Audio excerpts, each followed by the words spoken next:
আল্লাহ রাব্বুল আলামিন ইরশাদ করছেন, তুইজ্জু মান তাশা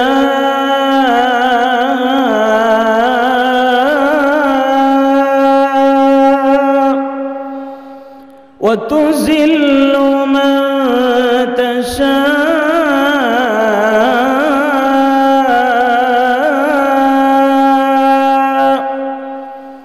বিয়াদিকাল খায়র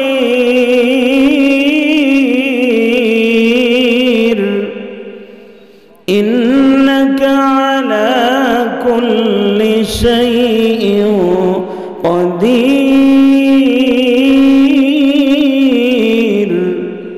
সব ক্ষমতার একমাত্র মালিক কে? আল্লাহ।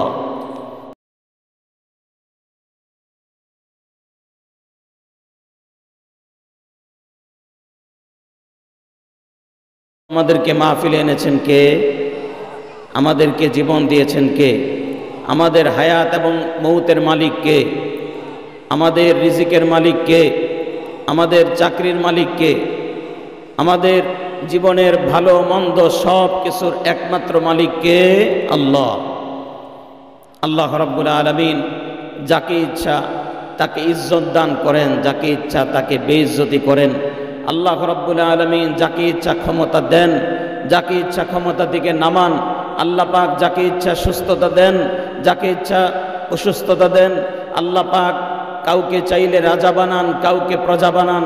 আল্লাহ পাক কাউকে 10 তলা বিল্ডিংয়ের মালিক বানান, কাউকে আল্লাহ পাক রাস্তার ফকির বানান। সব কিছু একজনের ক্ষমতা। চিৎকার করে বলুন, তিনি কে? আল্লাহ।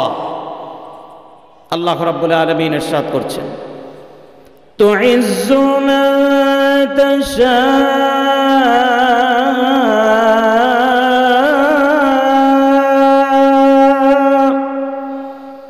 ওয়া তুযিল্লু মান তাশা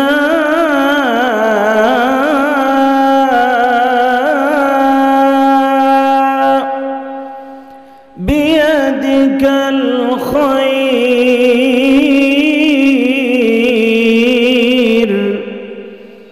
ইন্নাকা আলা কুল্লি শাইইন কাদির। সব ক্ষমতার একমাত্র মালিক কে? আল্লাহ। আল্লাহ পাক কিছুদিন আগে দেখিয়ে দিয়েছেন যে আমি আল্লাহ চাইলে ক্ষমতাসীনকে চেয়ার থেকে নামিয়ে দিতে পারি, আবার সাধারণ মানুষকে আবার সেই চেয়ারে বসায় দিতে পারি। দেশের ভেতরের মানুষকে বাইর করে দিতে পারি, বাহিরের মানুষকে এনে ভেতরে আমি রাজা বানায় দিতে পারি। ঠিক না বেঠি? সব ক্ষমতার একমাত্র মালিককে? আল্লাহ। এই বিশ্বাস সবসময় আমাদেরকে রাখতে হবে। আল্লাহ রাব্বুল আলামিন আমাদেরকে ঈমান দিয়ে, ইসলাম দিয়ে সম্মানিত করেছেন। এর চেয়ে বড় সম্মান, এর চেয়ে বড় ইজ্জতের আর কিছু হতে পারে না যে আল্লাহ আমাদেরকে মুসলমান বানিয়েছেন। ঠিক না বেঠিক?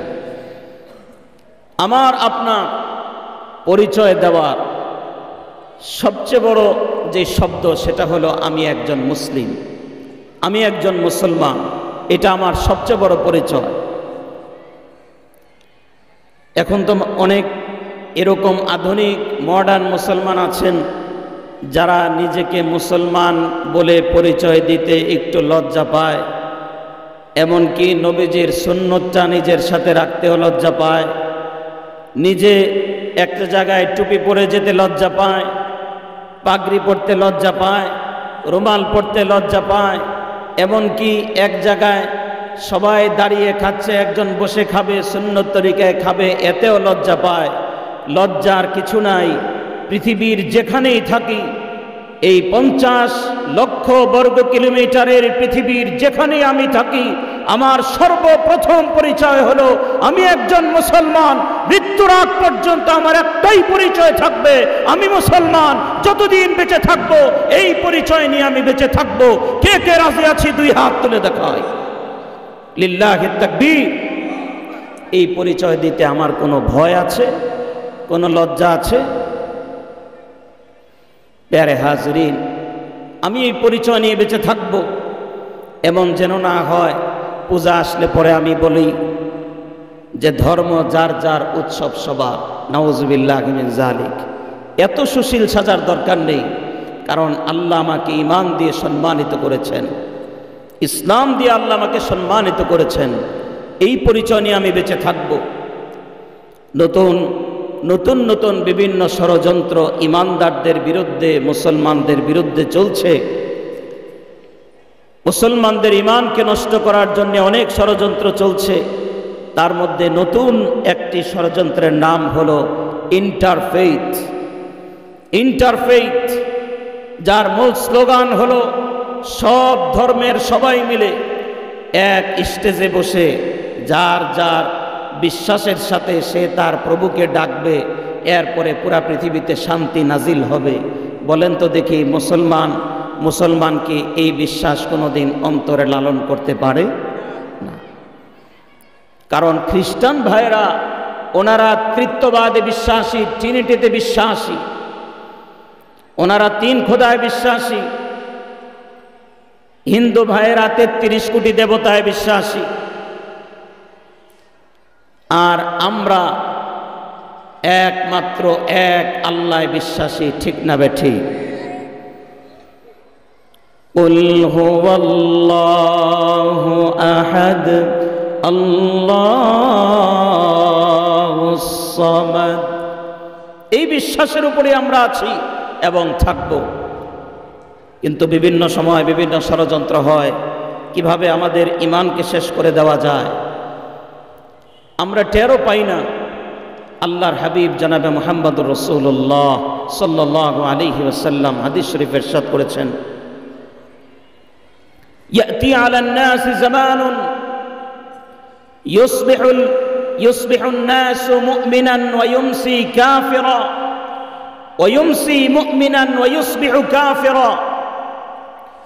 এমন ষড়যন্ত্রের মধ্যে আমার উম্মত পড়ে যাবে, কাফের মুশরিকদের এমন ষড়যন্ত্রের জালের মধ্যে তারা আটকা পড়বে। এমন অবস্থা হবে যে সকালবেলা একজন মুসলমান থাকবে, বিকালে সে কাফের হয়ে যাবে, সে টেরও পাবে না। সকালে মুসলমান, বিকালে কাফের হয়ে গেছে, সে টের পাবে না। আবার বিকালে মুসলমান, সকাল হওয়ার আগে তার ঈমান নষ্ট হয়ে গেছে, সে টের পাবে না। এমন ষড়যন্ত্রের শিকার হবে মুসলমান। আল্লাহ আমাদের সবাইকে আল্লাহ হেফাজত করেন, সবাই বলি আমিন। বলেন তো, মুসলমানদের বিরুদ্ধে ষড়যন্ত্র কি নতুন না পুরান? আরো জোরে বলেন, নতুন না পুরান? নিচের বাইরে কি রাগ করছেন? আমার সঙ্গে বলেন, নতুন না পুরান? যেদিন থেকে ইসলামের দাওয়াত শুরু, সেদিন থেকে ইসলামের বিরুদ্ধে ষড়যন্ত্র শুরু। আজ পর্যন্ত কাফের মুশরিকদের ষড়যন্ত্র চলছে, এখনো পর্যন্ত বন্ধ হয় নাই। আবু জাহেল চলে গেছে, আবু লাহাব চলে গেছে, এখনো তাদের দোসররা পৃথিবীতে আছে না নাই? আছে। যারা এখনো ইসলামের নাম শুনতে পারে না, কোরআনের নাম শুনতে পারে না, মাহফিলের নাম শুনলে শরীরের মধ্যে অ্যালার্জি শুরু হয়ে যায়। এটা আগেও ছিল, এখনো আছে।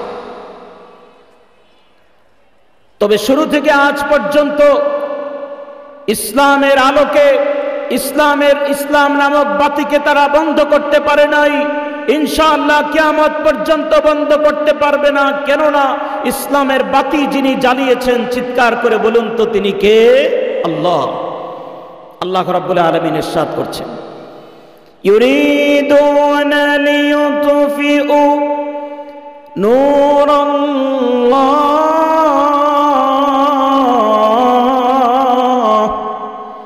বিআফওয়াহিহিম ওয়াল্লাহু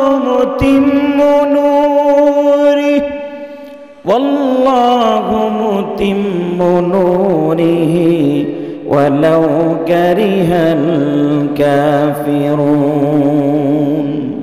আল্লাহ বলছেন, ইসলাম নামক বাতি এই পৃথিবীতে আমি জ্বালিয়েছি, আর এর সুইচ আমার কাছে রেখে দিয়েছি। কিয়ামত পর্যন্ত সমস্ত কাফের মুশরিক সবাই মিলেও ইসলাম নামক বাতির মধ্যে ফু দিলে এটাকে নিভাতে পারবে না। কেননা আমি আল্লাহ এটাকে জ্বালিয়ে রেখেছি, কিয়ামত পর্যন্ত আমি আল্লাহই জ্বালায় রাখবো। চিৎকার করে বলি আল্লাহু আকবার। আবুল আগাম শাইবা আবু জাহিল সবাই মিলে বলেছিল লা ইয়াবকাল ইসলাম, ইসলাম টিকবে না, মুহাম্মাদের মৃত্যুর পরে ইসলাম শেষ হয়ে যাবে, কোরআনের বাতি নিভে যাবে। আল্লাহ রাব্বুল আলামিন জানিয়ে দিলেন, না না, তোমরা এটা নিভাতে পারবে না। বহু ষড়যন্ত্র তারা করল, প্রস্তাব নিয়ে আসলো, আল্লাহর হাবিবের কাছে প্রস্তাব নিয়ে আসলো, আপনি দ্বীনের দাওয়াত বন্ধ করে দেন, আল্লাহর দ্বীনের দাওয়াত দেওয়া বন্ধ করেন, তাওহীদের দাওয়াত বন্ধ করে দেন। নবীজির আপন চাচা খাজা আবু তালেব ভাতিজা মুহাম্মদকে ডেকে বললেন, মুহাম্মদ, যেহেতু মক্কার কাফের মুশরিকরা বলছে, মক্কার সমস্ত মানুষ বলছে তুমি দ্বীনের দাওয়াত থেকে সরে যাও, দ্বীনের দাওয়াত দেওয়া বন্ধ করে দাও। সবাই মিলে প্রস্তাব দিচ্ছে তোমাকে সবার নেতা বানাবে, তুমি সবার নেতা হবে, তোমাকে মক্কার সবচেয়ে বড় নেতৃত্ব দেওয়া হবে, তোমাকে অনেক ধন সম্পদ দেওয়া হবে। নবীজি ডাক দিয়ে বললেন, লাউ কানা আশ-শামসু ফি ইয়ামিনি ওয়াল কমারু ফি বিশিমালি, আকাশের সূর্যটা যদি আমার ডান হাতে এনে দেওয়া হয় আর চন্দ্রটাকে যদি আমার বাম হাতে এনে দেওয়া হয়, চাচা আমার, আমি কাবার রবের কসম করে বলছি, আমার আল্লাহর ইজ্জতের কসম করে বলছি, দ্বীনের দাওয়াত দেওয়া থেকে এক চুল পরিমাণ আমি পেছনে যাব না। সুবহানাল্লাহ। আমাদেরকে এমন মুসলমান হতে হবে, শুধু আইডি কার্ডে মুসলমান হলে চলবে না, শুধু পাসপোর্টে লেখা মুসলমান হলে চলবে না, আমাদেরকে সত্যিকারের মুসলমান হতে হবে, এমন মুসলমান হতে হবে আমার জীবন চলে যাবে কিন্তু ইমানের ক্ষেত্রে আমি সামান্য কোনো স্যাক্রিফাইস করব না, ইমানের ক্ষেত্রে আমি সামান্য ছাড় দিব না। ঠিক না বেঠিক? আজ গোটা পৃথিবীর দিকে তাকিয়ে দেখুন, কতভাবে আমাদের ঈমান ছিনিয়ে নেওয়ার ষড়যন্ত্র হচ্ছে, কিন্তু আলহামদুলিল্লাহ ফিলিস্তিনের দিকে তাকিয়ে দেখুন, ছোট ছোট বাচ্চারা, ছোট ছোট বাচ্চা, 7 বছরের একজন বাচ্চাকে জিজ্ঞেস করছে সাংবাদিক, তোমার বাবা কোথায়? বলছে আমার বাবা ইহুদিদের হাতে শহীদ হয়ে গেছে। তোমার মা কোথায়? আমার মাও শহীদ হয়ে গেছে, ইহুদিদের বোমার আঘাতে আমার বাড়ি ঘর সব তছনছ হয়ে গেছে। কে আছে? বলছে শুধুমাত্র আমার ছোট ভাইটা আছে, 7 বছরের একটা মেয়ে, সে বলছে আমার এই 3 বছরের ভাইটা আছে, আমি তার দেখাশোনা করছি। সাংবাদিক বলছে তোমার বড় হয়ে তোমার কি হওয়ার ইচ্ছা? সে বলছে আমার যে জীবনের সব শেষ হয়ে গেছে, আমার কোনো আফসোস নেই, আমার শুধু ইচ্ছা বড় হয়ে আমার বাবা মা যেমন ইসলামের জন্য শহীদ হয়েছে, আমার আত্মীয় স্বজন যেমন শহীদ হয়েছে, আমিও বড় হলে আল্লাহর দ্বীন কায়েমের জন্য আমিও শহীদ হয়ে যাব। সুবহানাল্লাহ। ছোট্ট একটা মেয়েকে এরকম শক্তিশালী ঈমান যিনি দান করলেন, চিৎকার করে বলুন তিনি কে? আল্লাহ। প্যারে হাজির, আজকে আমাদের ঈমান এত দুর্বল হয়ে গেছে, মসজিদ থেকে আযানের আওয়াজ আমার কানে আসার পরেও মসজিদে যেতে আমার মনে চায় না। শরীরে শক্তি থাকা সত্ত্বেও, হাঁটার শক্তি থাকা সত্ত্বেও মসজিদে যেতে পারি না। মুয়াজ্জিন বারবার প্রতিদিন হাইয়া আলাস সালাহ হাইয়া আলাল ফালাহ বলে প্রতিদিন আমাকে ডাকতেছে। দোকানে যাওয়ার সময় আমার হয়, বাজারে যাওয়ার সময় হয়। এমনও মুসলমান আছে প্রতিদিন বাজারে যেতে পারে, দোকানে যেতে পারে, হেঁটে হেঁটে বাজার সদাই করতে পারে, কিন্তু হেঁটে হেঁটে মসজিদে আসতে পারে না, ঠিক না বে ঠিক? এমন মুসলমান আমাদের এলাকায় আছে না নাই? এই এলাকায় নাও থাকতে পারে, কিন্তু আমাদের মগবাজার এলাকায় এরকম মানুষ আছে। নিজের চোখে দেখেছি, সকালবেলা পুরা হাতির ঝিল হাঁটে, পুরা হাতির ঝিল চক্কর দেয়, পুরা হাতির ঝিলের মধ্যে ব্যায়াম করতে পারে, কিন্তু মসজিদে আসার সময় পায় না। শুক্রবার কোন রকম মসজিদে আসলেও চেয়ারটা খুঁজে, চেয়ার কোথায়, চেয়ারে বৈশা নামাজ পড়তে হবে।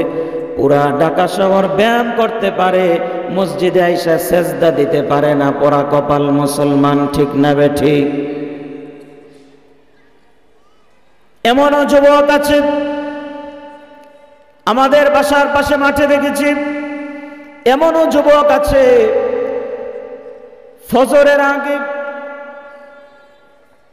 মাহফিল থেকে এসে দেখি ফজরের আগে টুর্নামেন্ট খেলার জন্যে মাঠের মধ্যে রিহার্সেল করতেছে, মাঠের মধ্যে বল নিয়া অনুশীলন করতেছে, কিন্তু গায়ে এত শক্তি থাকা সত্ত্বেও মাঠে যাওয়ার সময় পায়, মসজিদে যাওয়ার সময় পায় না।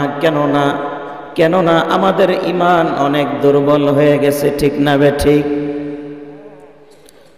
মোবাইল চালানোর সময় পায়, মসজিদে যাওয়ার সময় পায় না, পত্রিকা পড়ার সময় পায়, কিন্তু কোরআন পড়ার সময় পায় না।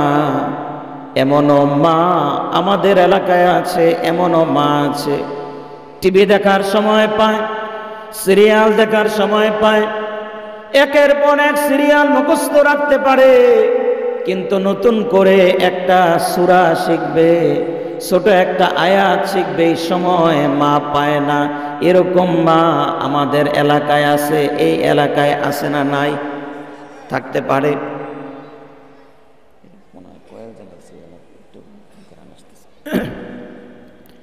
এক মুরব্বী বাবা আমার কাছে এসে বলছে, হুজুর কিছু মনে করবেন না, সব মুসল্লি যেহেতু চলে গেছে, মনের দুঃখের কথাটা আজকে মসজিদে বসে মেহরাবের সামনে বসে বলতেছি।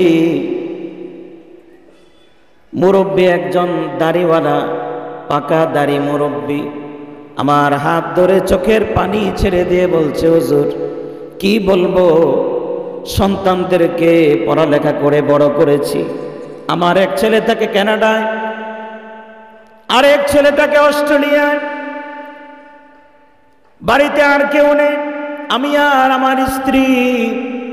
কিন্তু আফসোস কি বাত হ্যাঁ, আমি আমার স্ত্রীকে যখনই বাসায় এসে বলি, অফিস থেকে এসে বলি একটু ভাত বেড়ে দাও, আমার স্ত্রী ভাত বাড়ার সময় পায় না।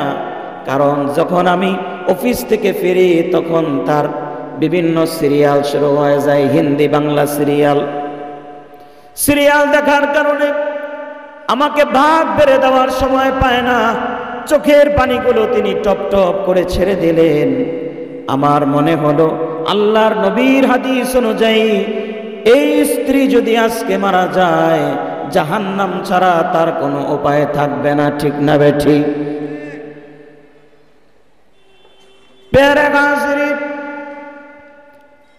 আমাদের ইমানের হালও তেমন হয়ে গেছে, ইমানের হালও তেমন হয়ে গেছে। পত্রিকা পড়ার সময় পাই, ফেসবুক দেখার সময় পাই, বিভিন্ন পত্রপত্রিকা দেখার সময় হয়, কোরআন পড়ার সময় হয় না। এজন্য আজ পৃথিবীর দিকে দিকে মুসলমানরা মার খায়, তারপরেও মুসলমানদের দিলে আঘাত লাগে না, অন্য মুসলমানের জন্য ব্যথা লাগে না। কেননা ইমানের দাম, মুসলমানের দাম আমার কাছে কমে গেছে, ঠিক না বে ঠিক? এমন একটা সময় ছিল যখন একজন মুসলমান মার খেলে গোটা পৃথিবীর মুসলমান হুঙ্কার দিয়ে উঠত। হযরত ওমর রাদিয়াল্লাহু তাআলা আনহু যখন ইসলাম গ্রহণ করলেন, মাত্র 40 জন মুসলমান ইসলাম গ্রহণ করেছে, মাত্র 40 জন সাহাবী। ওমর রাদিয়াল্লাহু তাআলা আনহু নবীজিকে ডাক দিয়ে বললেন, ইয়া রাসূলুল্লাহ, ইয়া হাবিবাল্লাহ, আমি আজকে ইসলাম গ্রহণ করেছি। এতদিন পর্যন্ত সবাই গোপনে নামাজ পড়েছে, গোপনে দ্বীনের দাওয়াত দিয়েছেন, কারণ আমরা সংখ্যা একেবারে কম। তবে আজকে আমি চাই কাবা শরীফের সামনে গিয়ে আমি কালেমা পড়ব, আল্লাহর নামে আমি তাকবীর দিব। আমি দেখতে চাই কোন বাপের বেটা আছে আমি ওমরকে সেখানে ঠেকায়, আমার তাকবীরকে বন্ধ করে আমি দেখতে চাই। চিৎকার করে বলি আল্লাহু আকবার। তখন গোটা মক্কার মধ্যে চারদিকে শুধু কাফের। হযরত ওমর রাদিয়াল্লাহু তাআলা আনহু কাবা শরীফের কাছে গিয়ে, তারিখের কিতাব এসেছে, ওমর রাদিয়াল্লাহু তাআলা আনহু তরবারিটা বের করে তিনি লা ইলাহা ইল্লাল্লাহ বলে আল্লাহর নামে একটি তাকবীর দিয়েছিলেন।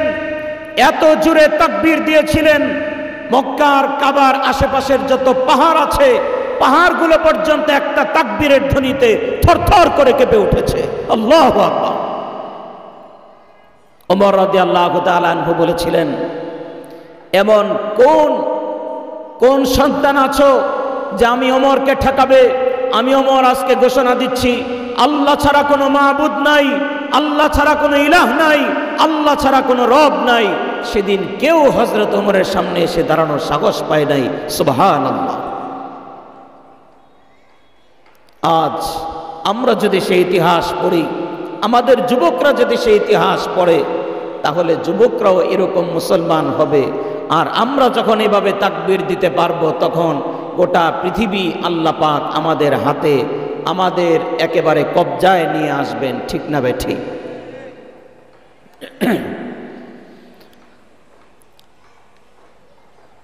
আমার সবুজবাগ থানার এলাকার ভাইয়েরা, আল্লাহর হাবিব মক্কা নগরীতে দ্বীনের দাওয়াত দিচ্ছেন। অনেক সাহাবায়ে কেরাম মুসলমান হয়েছেন। একজন যুবক সাহাবী ইসলাম গ্রহণ করার পর নবীজি তার নাম রাখলেন আব্দুল্লাহ। নবীজি তার নাম রাখলেন আব্দুল্লাহ। নবীজির কাছ থেকে কালেমা শিখে, ঈমান শিখে, নামাজ শিখলেন। ঘরে চলে গেলেন। এতিম সন্তান মায়ের কাছে গিয়ে বললেন, মা, আমি বিশ্বনবী রাহমাতুল লিল আলামিনের কাছ থেকে ঈমান গ্রহণ করেছি, ইসলাম গ্রহণ করেছি, আমি নামাজ শিখে এসেছি। আজকের থেকে আমি মুসলমান। আজকের থেকে আমি আর মূর্তি পূজা করব না। আমি আজকে থেকে তোমাদের ধর্ম ছেড়ে দিলাম এবং তোমাদেরকেও ইসলাম গ্রহণ করার দাওয়াত দিলাম। মা ডাক দিয়ে বলল, খবরদার, মুহাম্মাদের নাম আমার ঘরে তুমি নিবে না, কালেমা আমার সামনে তুমি পড়বে না, নামাজ তুমি আমার সামনে পড়বে না। যুবক সাহাবী আব্দুল্লাহ ভয় পেয়ে গেলেন। মা এমন কেন করছে? মাকে বারবার বলছে, মা, আপনি ঈমান গ্রহণ করুন, ইসলাম গ্রহণ করুন, আমি চাই আপনিও এই স্বাদ গ্রহণ করেন। মা ডাক দিয়ে বলল, না, আমি তো ঈমান আনবই না, আমি তো মূর্তি পূজা ছাড়বই না, আমার ধর্ম আমি ছেড়ে দিব, এটা হতেই পারে না। বরং তুমি যদি ইসলাম না ছাড়ো, ঈমান না ছাড়ো, তাহলে তুমি আমার ঘর থেকে বের হয়ে যাও, আমার ঘরে তোমার কোনো জায়গা নাই। গভীর রাত, মার ছেলের কথা হচ্ছে। এক পর্যায়ে মা বলছে, তুমি যদি ঘর থেকে না বের হও, তাহলে আমি আত্মীয় স্বজন সবাইকে ডেকে এরপরে তোমাকে বের করব। হযরতে আব্দুল্লাহ ডাক দিয়ে বলছে, মা গো, শেষবারের মতো আমি তোমাকে বলছি, তুমি ঈমান গ্রহণ করো। এবার মা এলাকার আত্মীয় স্বজন সবাইকে ডেকে আব্দুল্লাহকে প্রচন্ড মারা মারল। মাথা থেকে পা পর্যন্ত চাবুক দিয়ে আঘাত করে রক্তাক্ত করে ফেলল। হযরতে আব্দুল্লাহকে ডাক দিয়ে বলল, আব্দুল্লাহ বলো তুমি ঈমান ছাড়বে কিনা? হযরতে আব্দুল্লাহ ডাক দিয়ে বলে, মাগো আমার জীবন চলে যেতে পারে তবুও ঈমান ছেড়ে দিতে পারি না। সুবহানাল্লাহ। হযরতে আব্দুল্লাহকে মা বলল, তুমি আমার ঘর থেকে বের হয়ে যাও। ঘর থেকে ঘাট ধরে বের করে দিলেন শুধুমাত্র ঈমানের কারণে। বের করে দেওয়ার সময় ওনার শরীরের জামা কাপড়গুলো খুলে রাখলেন, দুইটা চট গায়ের মধ্যে জড়ায় দিলেন, দুইটা সালার চট গায়ের মধ্যে জড়ায় দিলেন, যাতে করে নিচে কোনো রকম লজ্জাস্থান ডাকতে পারে। প্রচন্ড শীতের রাত, যাতে করে শরীরটাও একটু পেঁচাতে পারে। আব্দুল্লাহকে দুই টুকরা চট দিয়ে মা ঘর থেকে বের করে দিলেন। হযরতে আব্দুল্লাহ ঘর থেকে বের হয়ে গেলেন। শীতের রাতে, কনকনে শীতের রাত, বের হয়ে চলে গেলেন নবীজির কাছে। গিয়ে দেখেন নবীজি ঘরের ভেতরে। গভীর রাত, নবীজিকে কিভাবে ডাক দিবেন? নবীজি দরজার সামনে হযরতে আব্দুল্লাহ বসে আছেন। শেষ রাতের দিকে নামাজ পড়ার জন্য, ওযু করার জন্য নবীজি ঘর থেকে বের হলেন। দরজা খুলে দেখেন সামনে একজন লোক বসা, চাদর মুড়ি দিয়ে থরথর করে কাঁপতেছে। নবীজি ডাক দিয়ে বলছেন, মান আনতা, কে তুমি? হযরতে আব্দুল্লাহ চাদরটা চেহারার থেকে সরায়া বলতেছে, ইয়া রাসূলুল্লাহ, ইয়া হাবিবাল্লাহ, আমি আপনার আদরের আব্দুল্লাহ। মাত্র 2 দিন আগে যে কালেমা পড়ে মুসলমান হয়েছি। নবীজি বলছে, আব্দুল্লাহ তোমার এই হালত কেন? তোমার গায়ে সালার চট, এই গভীর রাতে তুমি এখানে বসে বসে কাঁপছো। আব্দুল্লাহ উঠে দাঁড়ালেন।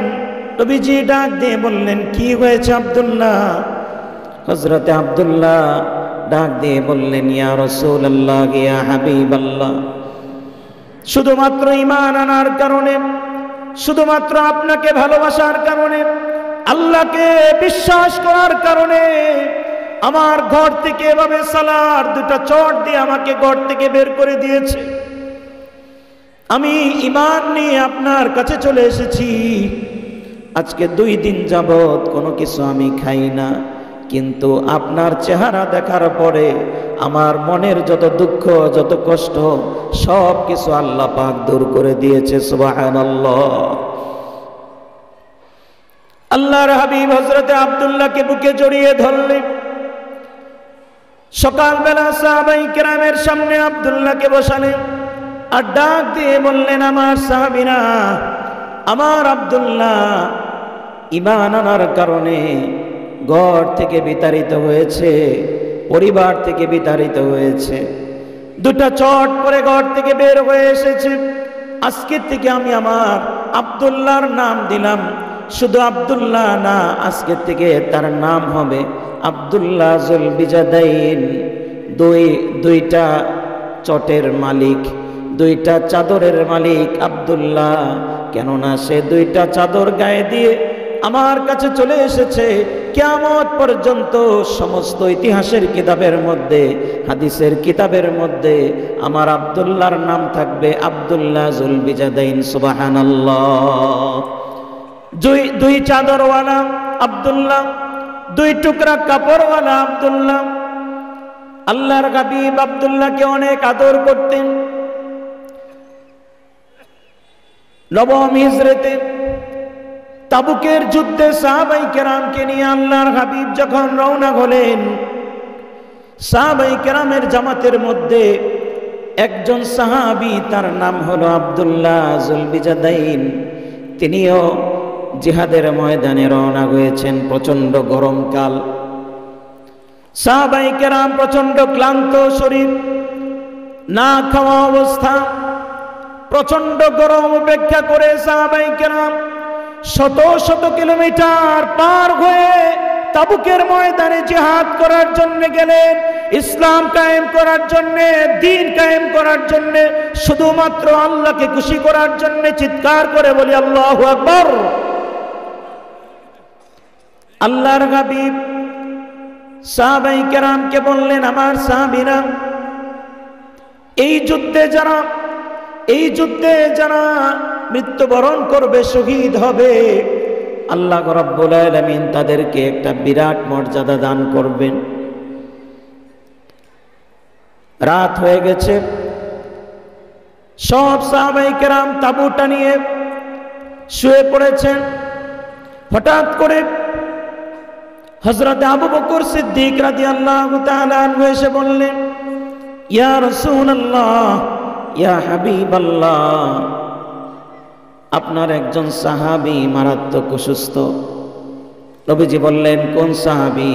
বললেন, আপনার আদরের আব্দুল্লাহ যুলবিজাদাইন প্রচন্ড জ্বর এসেছে, জ্বরের কারণে সে কাবু হয়ে গেছে, একেবারে মুমূর্ষ অবস্থা। আব্দুল্লাহকে দেখার জন্য আপনি যাবেন কিনা? নবীজি বললেন, হ্যাঁ, অবশ্যই যাব। হযরতে আব্দুল্লাহকে দেখার জন্য নবীজি তাঁবু থেকে বের হলেন। যেই তাঁবুর ভেতরে হযরতে আব্দুল্লাহ শুয়ে আছেন, প্রচন্ড অসুস্থ, জ্বরাক্রান্ত হয়ে শুয়ে আছেন, ওই তাঁবুতে নবীজি প্রবেশ করলেন। নবীজি গিয়ে দেখেন হযরতে আব্দুল্লাহ একেবারে মুমূর্ষ অবস্থা, কিছুতেই জ্বর নামতেছে না।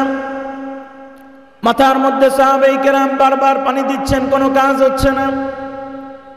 নবীজি যাওয়ার পর বুঝতে পারলেন, আমার আব্দুল্লাহ মনে হয় আর বেশিক্ষণ বাঁচবে না। নবীজি হযরতে আব্দুল্লাহর মাথার কাছে বসে পড়লেন। হযরতে আব্দুল্লাহ যুলবিজাদাইনের মাথাটা নবীজির রানের উপরে রাখলেন। সুবহানাল্লাহ। রাহমাতুল লিল আলামিনের রানের উপরে হযরত আব্দুল্লাহ যুলবিজাদাইনের মাথা। কত সৌভাগ্য! আব্দুল্লাহর কপালের মধ্যে নবীজি বরকতের হাত বুলিয়ে দিচ্ছেন আর ডেকে বলছেন, আব্দুল্লাহ, আমি তোমার জন্য দোয়া করি, আমি তোমার জন্য দোয়া করতেছি।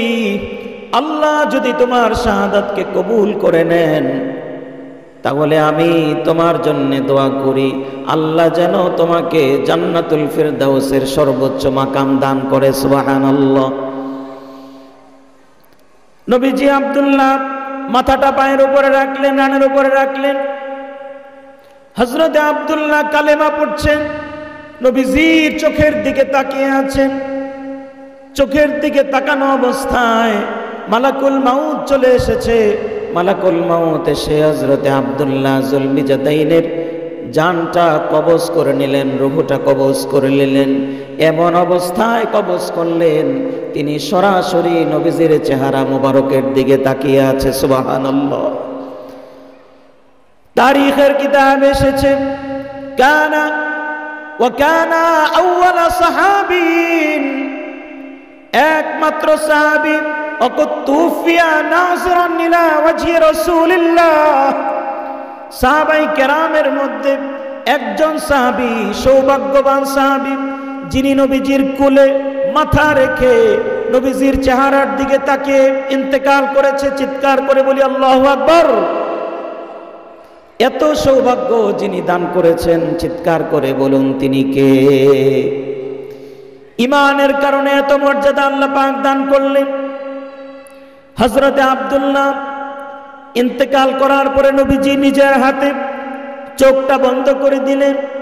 নবীজি সাহাবায়ে কেরামকে বললেন, আমার সাহাবীরা, গভীর রাত হয়ে গেছে, আমার আব্দুল্লাহ যেই পোশাকে ছিল এই পোশাকেই কাফনের ব্যবস্থা করো আর জানাজার ব্যবস্থা করো। যারা সজাগ আছে সবাইকে ডাক দাও, এখনই জানাজা হবে। আর জানাজার নামাজ যিনি পড়াবেন তিনি রাহমাতুল লিল আলামিন নবী মুহাম্মদুর রাসূলুল্লাহ সাল্লাল্লাহু আলাইহি ওয়াসাল্লাম। চিৎকার করে বলি সুবহানাল্লাহ। জানাজার জন্য নবীজি দাঁড়িয়ে গেলেন। পিছনে বড় বড় সব সাহাবায়ে কেরাম জানাজায় অংশগ্রহণ করলেন। জানাজা শেষ হওয়ার পর হযরত আব্দুল্লাহর লাশটা নিয়ে কবরের কাছে কারা যাবে? হযরত আবু বকর সিদ্দিক বললেন, ইয়া রাসূলুল্লাহ, ইয়া হাবিবাল্লাহ, আব্দুল্লাহ যুলবিজাদাইনের কত সৌভাগ্য, আপনার কোলে মাথা রেখে ইন্তেকাল করেছে, রাহমাতুল লিল আলামিনের কোলে মাথা রেখে ইন্তেকাল করেছে। আমরা চাই আব্দুল্লাহর লাশটা নিজের কাঁধে বহন করে কবরে নিয়ে যাব। খাটটা এক পাশে হযরত আবু বকর ধরলেন, আরেক পাশে হযরত ওমর ধরলেন, আরেক কোনায় ধরলেন হযরত উসমান, আরেক কোনায় ধরলেন হযরত আলী। আল্লাহর নবীর শ্রেষ্ঠ চারজন সাহাবী খুলাফায়ে রাশিদিন, চারজন সাহাবী ওনার লাশটা মাথায় নিলেন, কাঁধে নিলেন, কাঁধে নিয়ে কবরের দিকে রওনা হলেন। কবর খোঁড়ার জন্য হযরত আব্দুল্লাহ ইবনে মাসউদ রাদিয়াল্লাহু তাআলা আনহু গেলেন, হযরত বেলাল রাদিয়াল্লাহু তাআলা আনহু কবর খোঁড়ার জন্য গেলেন। গভীর রাত, গুটগুটে অন্ধকার। হযরত আব্দুল্লাহ ইবনে মাসউদ বলেন, ছোট্ট একটা আগুনের মশাল জ্বালিয়ে আমি ধরেছি। চারজন বড় বড় সাহাবী আব্দুল্লাহ যুলবিজাদাইনের লাশ নিয়ে কবরের কাছে যখন এসেছে, নবীজি ডাক দিয়ে বললেন, আবু বকর, ওমর,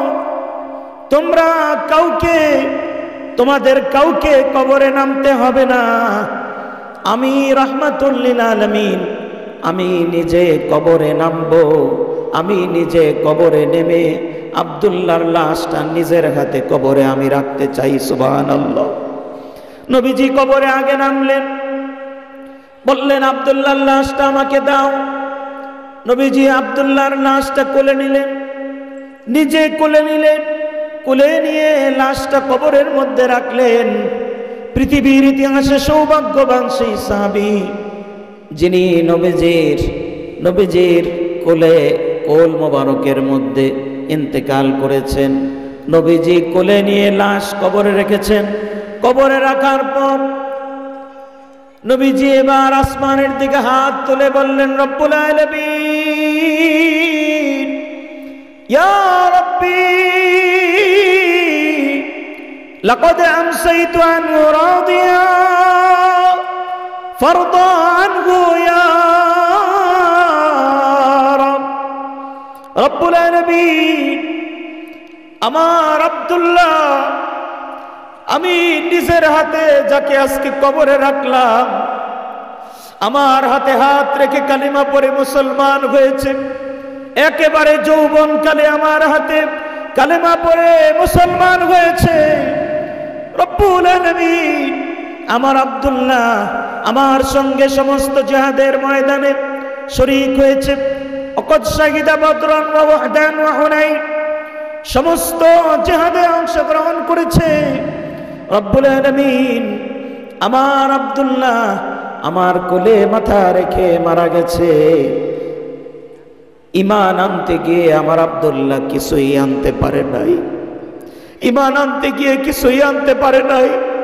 2 টুকরা কাপড় নিয়ে মদিনা এসেছে। রব্বুল আলামিন, সেই আব্দুল্লাহর লাশটুকু আমি কবরের মধ্যে আজকে রেখে গেলাম। রব্বুল আলামিন, আমার আব্দুল্লাহর প্রতি আমি কোনোদিন অসন্তুষ্ট হই নাই, আমি কোনোদিন তার প্রতি গোসা করি নাই। আল্লাহ, আমি আজকের শেষ মুহূর্ত পর্যন্ত আমার আব্দুল্লাহ যুলবিজাদাইনের প্রতি আমি সন্তুষ্ট ছিলাম। আল্লাহ, আমি রাহমাতুল লিল আলামিন দোয়া করতেছি, তার কবরে দাঁড়িয়ে দোয়া করতেছি, আল্লাহ তুমি আমার আব্দুল্লাহকে মাফ করে দাও, আমার আব্দুল্লাহর প্রতি তুমি সন্তুষ্ট হয়ে যাও। সুবহানাল্লাহ। বলেন তো দেখি, নবীজির দোয়া কবুল হওয়ার ব্যাপারে কোনো সন্দেহ আসেনি? আরো জোরে বলেন, আছে নাই? নবীজির হাত, বরকতের হাত, জীবনে যেখানে দোয়া হাত তুলেছেন সেখানেই কবুল। এমনকি ওই যুদ্ধে এই তাবুকের যুদ্ধে হযরত আনাস রাদিয়াল্লাহু তাআলা আনহু বলেন, পানির সংকট দেখা দিল, আমরা পানি পাচ্ছি না। লক্ষ্য করে দেখলাম নবীজির কাছে ছোট্ট একটা পানির কৌটা আছে, কারো কাছে আর পানি নাই, সব পানি খাওয়া শেষ। প্রচন্ড গরম। যারা হজ করেছেন, ওমরা করেছেন, তারা জানেন সৌদিতে কি পরিমাণ গরম পড়ে। আর যখন খেজুর পাকার সময় হয় তখন এমন গরম পড়ে, কখনো কখনো চামড়া পুড়ে, চামড়া উপরেরটা পইরা যায়, খোসা পইরা যায়। প্রচন্ড গরমে সাহাবায়ে কেরাম পানি খুঁজছেন, পানি পাচ্ছেন না।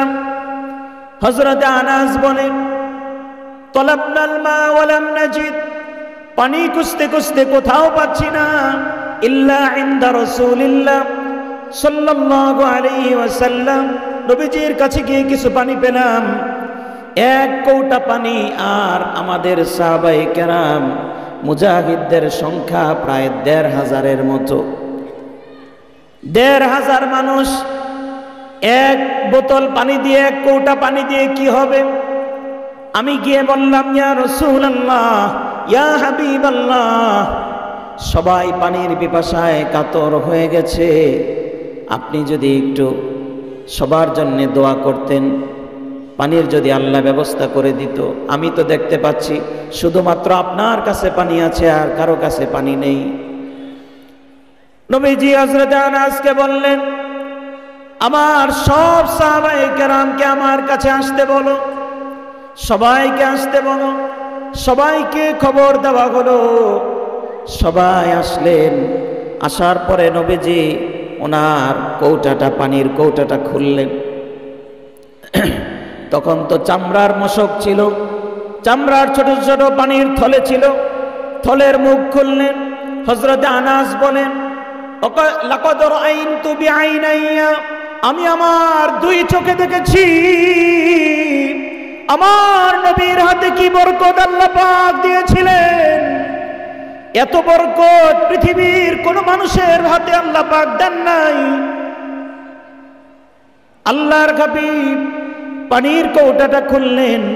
হযরত আনাসকে বললেন, আনাস, একজন একজন আসতে বলো, সবাইকে পানির কৌটা নিয়ে আসতে বলো, যার কাছে যা আছে।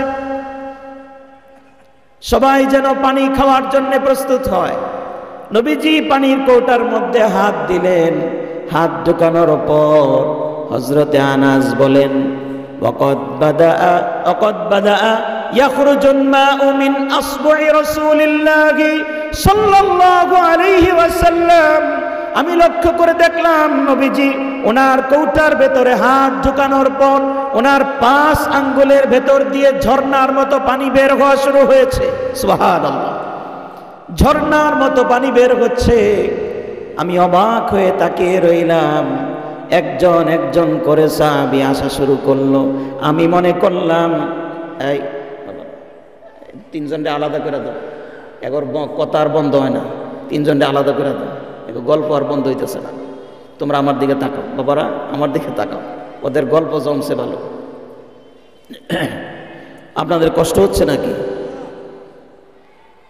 প্যারে হাজিরিন, হযরত আনাস বলেন, আমি মনে করলাম এই বিরাট সৌভাগ্য, নবীজির হাত মোবারক থেকে, আঙ্গুল থেকে পানি বের হচ্ছে, এই বরকতের পানি আমি মিস করতে চাই না। আমি সবার আগে পান করলাম, সেখান থেকে পেট ভরে পানি পান করলাম। এরপরে আরেকজন আসলেন। এভাবে একজন একজন করে সিরিয়াল ধরে পানি খাওয়ার জন্য আসতেছে। আস্তে আস্তে হযরতে আনাস বলেন, সবাই পানি পান করল। সব সাহাবায়ে কেরাম, ১৫০০ সাহাবায়ে কেরাম পানি পান করলেন। এক মুহূর্তের জন্যেও পানির আর শর্ট পড়ে নাই। সবার পানি পেট ভরে গেছে পানি দিয়ে। যিনি এই বরকত দান করলেন, চিৎকার করে বলুন তিনি কে? প্যারে হাজিরিন, আল্লাহর হাবিব বরকতের হাত দুখানা আসমানের দিকে তুলে বললেন, রব্বুল আলামিন, আমার আব্দুল্লাহ ঈমান আনতে গিয়ে কিছুই আনতে পারে নাই। আমার আব্দুল্লাহকে তুমি মাফ করে দাও, তুমি তার প্রতি সন্তুষ্ট হয়ে যাও। হযরত আব্দুল্লাহ যুলবিজাদাইনের লাশটা কবরের মধ্যে রেখে নবীজি প্রাণ ভরে দোয়া করলেন, লাশের উপরে আদর করে দিলেন, কপালের মধ্যে চুমু খেয়ে নবীজি কবরের ভেতর থেকে চলে আসলেন, মাটি দিলেন। মাটি দেওয়ার পর আবার দোয়া করলেন। হযরত ওমর রাদিয়াল্লাহু তাআলা আনহু বলেন, নবীজি আব্দুল্লাহ যুলবিজাদাইনের জন্য এই পরিমাণ দোয়া করেছে, এত পরিমাণ দোয়া করেছে, আমি বারবার মনে মনে বলতেছিলাম, আল্লাহ, আব্দুল্লাহর জায়গায় যদি আজকে আমি ওমরের লাশ হতো তাহলে কত না সৌভাগ্য হতো। এত দোয়া আজকে আব্দুল্লাহ পেয়েছে, আমি নিশ্চিত আব্দুল্লাহকে আল্লাহ পাক মাফ করে দিয়ে তার শাহাদাতকে কবুল করে নিয়ে আল্লাহ তাকে জান্নাতি বানায় দিয়েছে। সুবহানাল্লাহ। প্যারে হাজিরিন, যেই কথা বলা উদ্দেশ্য, সাহাবায়ে কেরাম এক একজন সাহাবী ওনারা পাহাড়ের মতো ঈমানদার ছিলেন, পাহাড়ের মতো শক্ত ছিলেন, এক মুহূর্তের জন্য ঈমান থেকে তারা নড়ে নাই। হযরতে বেলাল রাদিয়াল্লাহু তাআলা আনহুকে মারতে মারতে মক্কার কাফেররা গলার মধ্যে শিকল লাগিয়ে কত কষ্ট ওনাকে দিয়েছে, মক্কার অলিতে গলিতে ওনাকে টেনেছে, কিন্তু হযরতে বেলাল এক মুহূর্তের জন্যও ঈমান ছাড়ে নাই। হযরতে খাব্বাবকে প্রচন্ড গরম পাথরের উপরে শোয়া, বুকের উপরে বিরাট বড় একটা পাথর দিয়ে চাপা দিয়েছে। হযরতে খাব্বাব বলে, কখনো কখনো প্রচন্ড গরম পাথরের কারণে আমার শরীর চামড়া পুড়ে ভিতরের চর্বিগুলা গলতে গলতে মাটির মধ্যে পড়েছে, কখনো এভাবে চর্বি গলতে গলতে পাথর ঠান্ডা হয়েছে। কিন্তু হযরতে খাব্বাবকে সারাদিন এভাবে অত্যাচার করার পর যখন তার মালিক এসে দাঁড় করিয়ে বলেছে, খাব্বাব বলো, তুমি মূর্তি পূজা করবা নাকি এক আল্লাহকে মানবা? হযরতে খাব্বাব চিৎকার করে বলেছে, লা ইলাহা ইল্লাল্লাহ, আল্লাহু আকবার। চিৎকার করে বলি আল্লাহু আকবার। আওয়াজ হয় নাই, আপনাদের কষ্ট হচ্ছে মনে হয়। লিল্লাহি তাকবীর, লিল্লাহি তাকবীর। প্যারে হাজিরিন, ওনাদের কাছ থেকে আমরা ঈমান পেয়েছি, অনেক কষ্টের পরে ঈমান পেয়েছি। সুতরাং এই ঈমানের দাম, ঈমানের মূল্য আমাদেরকে বুঝতে হবে। আমাদের মৃত্যুর আগ পর্যন্ত এই পরিচয় আমাদেরকে বহন করতে হবে। আমরা মুসলমান, জীবনের শেষ পর্যন্ত যত অত্যাচার হোক, জুলুম হোক, নির্যাতন হোক, এই পরিচয় থেকে এক মুহূর্তের জন্য আমি সরব না। কে কে রাজি আছি? দুই হাত তুলে দেখাই। লিল্লাহি তাকবীর, লিল্লাহি তাকবীর।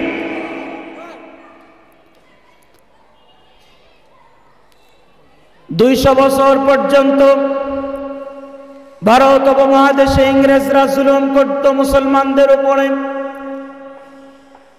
আলেম ওলামাদেরকে এত পরিমাণ অত্যাচার করেছে, এত পরিমাণ জুলুম করেছে।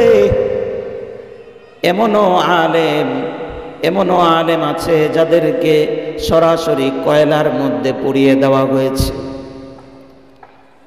ইংরেজ ঐতিহাসিক মার্ক থমসন লিখেছে, আমি ইংরেজদের একটা তাঁবুর মধ্যে ঢুকে দেখি, ক্যাম্পের ভেতরে ঢুকে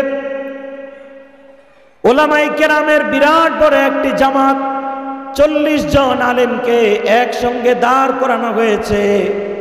একজন একজন করে জ্বলন্ত অঙ্গার, জ্বলন্ত কয়লার মধ্যে ফেলা হচ্ছে, আর আলেমরা কয়লার মধ্যে জ্বলতে জ্বলতে শেষ হয়ে যাচ্ছে। আলেমদেরকে বারবার বলা হচ্ছে, তোমরা শুধু বলো আমরা ইংরেজদের শাসন মানলাম, ইংরেজদের শাসন মানলাম, কাফেরদের শাসন মানলাম, কিন্তু না না, ভারত উপমহাদেশের হাজার হাজার আলেমদেরকে ফাঁসি দেওয়া হয়েছে, আগুনে পোড়ানো হয়েছে, জবাই করা হয়েছে, কিন্তু একজন আলেমও তার জায়গা থেকে নড়ে নাই, কাফেরদের সামনে মাথা নত করে নাই। ঠিক না বেঠে? এটা হলো আলেমদের ইতিহাস, আমাদের ইতিহাস, এটা মুসলমানদের ইতিহাস। আমাদের জানতে হবে কত কষ্ট করে ইসলাম নামক তরি আমাদের পর্যন্ত পৌঁছে দিয়েছেন ওনারা। আমাদের ইতিহাস জানতে হবে। শাইখুল আরবি ওয়াল আজম আল্লামা হুসাইন আহমদ মাদানী রাহমাতুল্লাহি আলাইহি ইংরেজরা গ্রেফতার করে নিয়ে গেল। ওনার বিরুদ্ধে মামলা দেওয়া হলো। কি মামলা? উনি রাষ্ট্রদ্রোহী অনেক কাজ করেছেন। কি রাষ্ট্রদ্রোহিতা করেছেন? ইংরেজদের বিরোধিতা করেছেন। ইংরেজরা তাকে ধরে নিয়ে গেছে। হুসাইন আহমদ মাদানী রহমতুল্লাহ আলীকে গ্রেফতার করে ওনাকে কাঠগড়ায় দাঁড় করানো হলো। তারপরে রাষ্ট্রপক্ষের আইনজীবী আদালতকে বলছে, ইয়োর অনার, আমরা চাই হুসাইন আহমদ মাদানীকে যেন মৃত্যুদণ্ড দেওয়া হয়। কেন মৃত্যুদণ্ড দেওয়া হবে? কারণ সে ইংরেজদের বিরোধিতা করেছে। কারণ ইংরেজরা তখন মুসলমানদের ঈমান নিয়ে ছিনিমিনি খেলছিল, মুসলমানদের শিক্ষা নিয়ে ছিনিমিনি খেলছিল। এমনকি ৮০,০০০ মাদ্রাসা তারা বন্ধ করে দিয়েছিল। নাউজুবিল্লাহ বলবেন না? কয় হাজার? ৮০,০০০ মাদ্রাসা। ৮০,০০০ মাদ্রাসা বন্ধ করে দিল। হুসাইন আহমদ মাদানী রহমতুল্লাহ আলীকে কাঠগড়ায় দাঁড় করানোর পর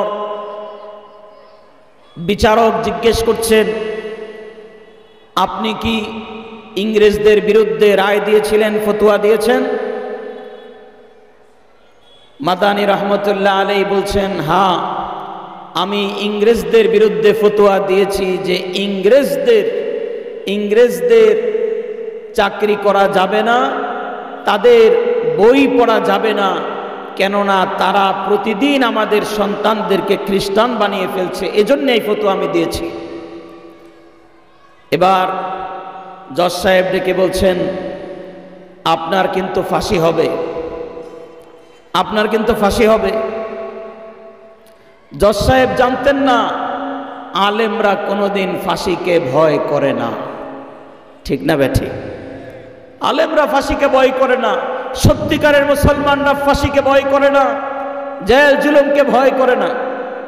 মাদানী রহমতুল্লাহ আলী বললেন, আমাকে ফাঁসির ভয় দেখাচ্ছেন? আমি তো পৃথিবীতে এসেছি, জন্মগ্রহণ করেছি, ইসলাম গ্রহণ করেছি আল্লাহর জন্যে, জীবন দেওয়ার জন্যেই। আমি শহীদ হতে চাই, এটার জন্য আমি সবসময় প্রস্তুত। সুবহান, সবসময় প্রস্তুত। তাই নাকি? তাহলে আপনি কিন্তু মৃত্যুদণ্ডের জন্য রেডি হয়ে যান। মাদানী রহমতুল্লাহ আলী বললেন, হুসাইন আহমদ মাদানী রহমতুল্লাহ আলী বললেন, আমি ফাঁসির জন্য রেডি হয়ে এসেছি। এজন্যে মাথার মধ্যে যে পাগড়িটা দেখতেছেন, এই পাগড়িটা হলো কাফনের কাপড়। কাফনের কাপড় আমি পাগড়ি বানাইয়া এরপরে আমি আদালতে এসেছি। আল্লাহু আকবার! কি শক্তিশালী ইমাম! কাফনের কাপড় মাথায় বেঁধে এসেছি। এবার জজ সাহেব বলছেন, আপনাকে তো আমি জানতাম আপনি বড় একজন আলেম, অনেক বুদ্ধিমান, তাহলে আপনি কাফনের কাপড় মাথায় নিয়ে এসেছেন কেন? আমরা জেলখানার ভিতর থেকে করব, তাহলে আপনি কাফনের কাপড় সাথে নিয়ে এসেছেন কেন? এই কথা বলার পরে হুসাইন আহমদ মাদানী হুঙ্কার দিয়ে বলেছিলেন, হে কাফের আইনজীবী, জজ সাহেব, আমি স্পষ্ট করে বলি, ইংরেজদের টাকায় কেনা কোনো কাফনের কাপড় পরে আমি আল্লাহর দরবারে দাঁড়াতে চাই না। আমি হালাল টাকার কাফনের কাপড় পরে আল্লাহর দরবারে দাঁড়াতে চাই। সুবহানাল্লাহ! এই হুঙ্কার দেওয়ার পরে তারা কেঁপে উঠেছিল। হযরত হুসাইন আহমদ মাদানীকে তারা ফাঁসি দিতে পারে নাই, মৃত্যুদণ্ড দিতে পারে নাই, বরং যেই ইংরেজরা ৮০,০০০ মাদ্রাসাকে বন্ধ করে দিয়েছিল, আলেমদেরকে বিভিন্ন গাছে ঝুলিয়েছিল, যারা আলেমদেরকে হত্যা করেছিল, সেই ইংরেজরা ভারতবর্ষ থেকে পালাতে বাধ্য হয়েছিল। আলেমরা টিকে গিয়েছে এবং ইনশাআল্লাহ কিয়ামত পর্যন্ত আলেমরা থাকবে। যাদেরকে আল্লাহ রাব্বুল আলামিন রক্ষা করেছেন, আল্লাহ রাব্বুল আলামিন তাদের সন্তান হিসাবে আমাদেরকেও কবুল করেছেন। চিৎকার করে বলি আল্লাহু আকবার। হুসাইন আহমদ মাদানী রহমতুল্লাহি আলাইহির ছাত্ররাও এরকম সিংহ ছিল। ওনারা কোনোদিন কাফেরদের সামনে মাথা নত করে নাই। ইংরেজদের মতো ষড়যন্ত্র আজও মুসলমানদের বিরুদ্ধে আছে না? নাই, আছে। তবে পুরা পৃথিবীর দিকে তাকিয়ে দেখুন, আজ মুসলমানদের বিজয় অতি সন্নিকটে।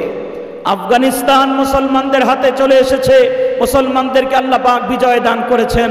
মাত্র 2 সপ্তাহ আগে সিরিয়াকে আল্লাহ পাক বিজয় করেছেন, মুসলমানদের হাতে চলে এসেছে। সেই দিন বেশি দূর নয়, ইনশাআল্লাহ ভারতবর্ষ মুসলমানদের হাতে চলে আসবে।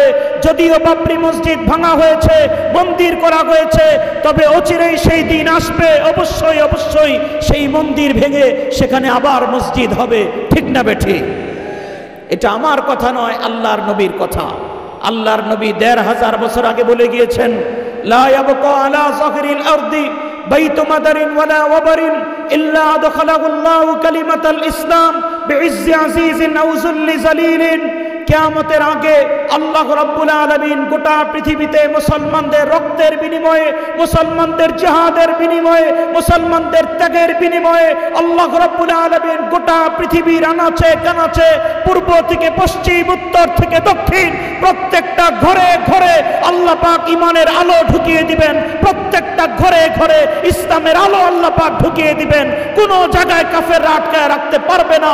যিনি সেই আলো জ্বালিয়ে দিবেন, চিৎকার করে বলুন তিনি কে? আরো জোরে বলেন চিৎকার করে, তিনি কে? লিল্লাহিত তাকবীর, লিল্লাহিত তাকবীর। কিছুদিন আগে জালেম সিরিয়ার বাশার আল আসাদকে আল্লাহ রাব্বুল আলামিন কান ধরে ক্ষমতার মসনদ থেকে নামিয়ে দিয়েছে। ঠিক না বেঠিক? 5 লক্ষ মুসলমানকে হত্যা করেছে।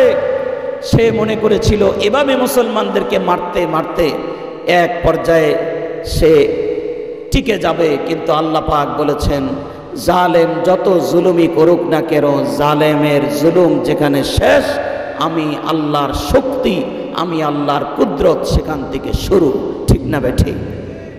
ফেরাউন যেমন টিকতে পারে না ইসলামের বিরুদ্ধে ষড়যন্ত্র করে, ইসলামকে চ্যালেঞ্জ করে, ফেরাউন টিকতে পারে নাই, আবু লাহাব টিকতে পারে নাই, উতবা টিকতে পারে নাই, সাইবা টিকতে পারে নাই, কেউ টিকতে পারে নাই, বাশার আল আসাদও টিকতে পারে নাই, নতুন নতুন ফেরাউনরাও টিকতে পারে নাই, ভবিষ্যতের ফেরাউনরাও টিকতে পারবে না।